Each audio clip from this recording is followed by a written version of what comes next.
Johannes,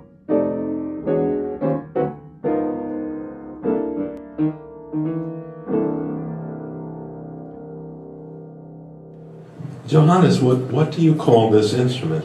This is the guitalimba. The guitalimba. I'm curious, how many of you have heard of a guitalimba before this evening? Okay, so one of your friends did show up. Yeah, that's good. I know more than one, but so the guitalimba, and how did you arrive at that name? Initially it was actually kind of just a lazy choice, because I had all sorts of poetic names, but guitalimba is just guitar and kalimba mashed together, and it was meant to just kind of be a placeholder until I came up with something cooler. Oh. Then it just stuck, and now it's been guitalimba. Since 2007, so it's kind of stuck. Right, well, I think that's a very cool name, guitalimba. And I'm curious, how many of you have seen this instrument before?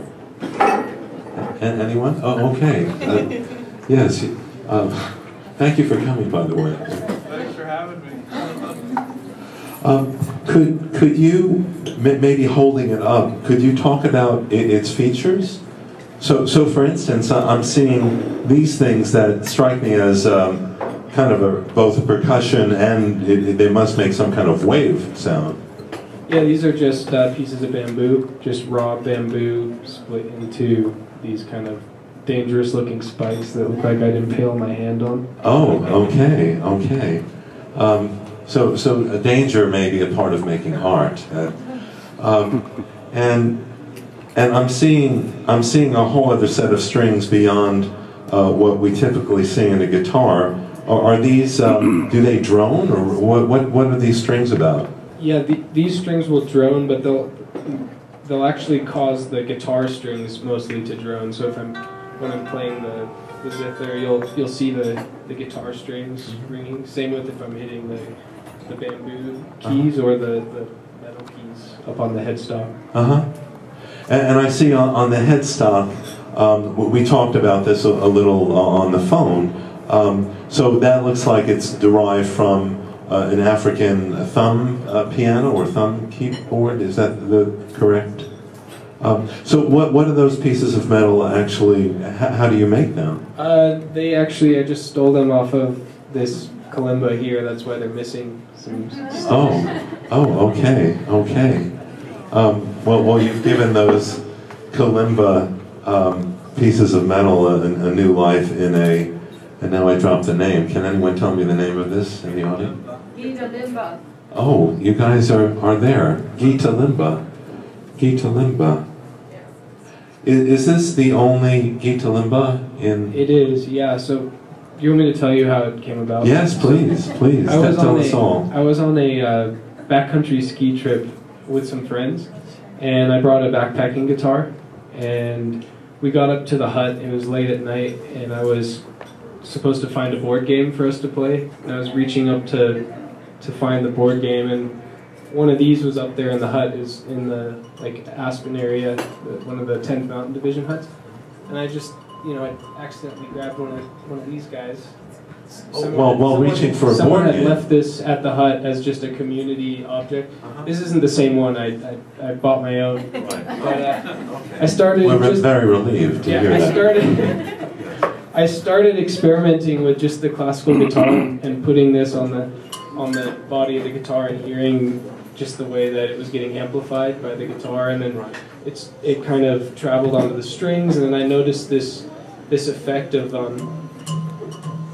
getting this sympathetic resonant effect where when I through the bottom, through the vibration. When I fret a note on the guitar, the kalimba is just kind of floating on the strings, and if I play the corresponding note on the kalimba, it causes that string to ring, and then it buzzes against the back of the kalimba, which is sort of like a sitar. A sitar has a bridge that's just a flat surface, as opposed to a violin that's got kind of a sharp point where it connects with the string.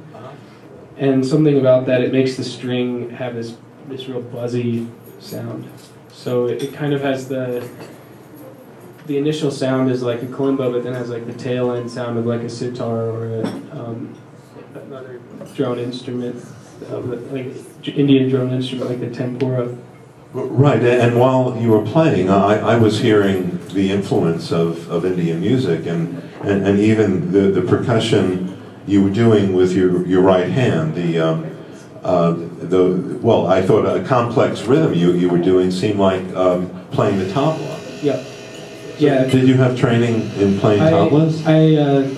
I played a sarod, which is an Indian classical instrument, and so I'm used to playing with a tabla player, and I like drumming on the guitar. I like how when you strike the guitar, you have the strings resonate a little bit, and the tablas are very melodic, tonal kind of drum. Right. So it's definitely an inspiration.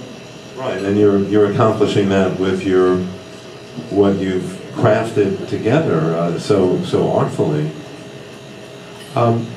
Could you say something about what sort of music or musical background did you have before you came upon that thumb piano by accident? I had been playing classical guitar for a few years. I was studying classical guitar at UC Santa Cruz in California, and after finding those sounds, I was so inspired that by just the quality of those sounds. On the classical guitar? Yeah, with the kalimba, I started drawing pictures when I was up in that hut of different combinations of guitars and kalimbas. So the first one had kalimba keys just going kind of around the edge of the guitar, end up on the headstock, just trying to fit as many of these on the guitar. Right. And it sort of evolved to this design, but it's revolving around that sympathetic, resonant relationship. You know, when I play a key over here, you can even hear it now. I don't really have an amplifier. Right, it resonates. It's making the guitar string ring, even though I'm not actually touching the string. Right.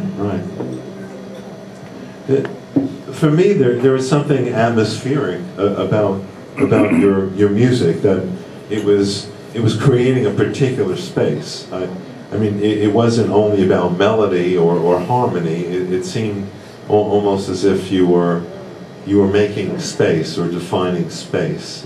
Is that something that might be in your awareness as you're creating your music? Do you think of physical space or atmosphere or other dimensions? Do they come up in your improvisation? Just in the sense that I like having that feeling of like mystery, and to me, the guitar has kind of led me on this kind of journey of like following my curiosity of the sounds that I'm hearing. And you know, as a kid, when I was like 1-2 years old, there's photos of me with my head on the guitar. My dad was playing guitar, and I just pressed my ear on the guitar. And I remember, yeah, it kind of brings me back to that kind of place of being like fascinated, innocent and fascinated, and just sort of surrounded by you know, inspiring sounds and curiosity. Right. Well, has anyone put their ear to a guitar while someone else was playing it?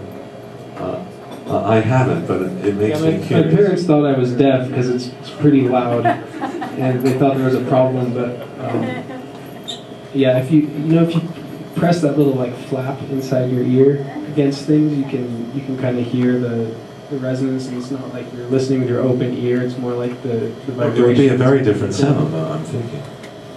Yeah. So your parents were not aware that they had given birth to a musical innovator, instrument maker, inventor.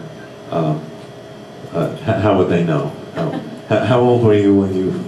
Do you recall how old you were when you listened to your dad play? I think I was like 1 or 2 years old. I'm not sure. I was pretty young. Right. Well, that is an early start to a musical career, I would think. Do you think about what effect you want your music to have? Is, Yeah, I don't know, being maybe surprised or just surprised by your own wonder, you know, kind of getting caught off guard by a sound. well, music can certainly do that. Do you have another piece for us? Sure. Yeah. Okay. Let's welcome Johannes with in his next piece. Thank you.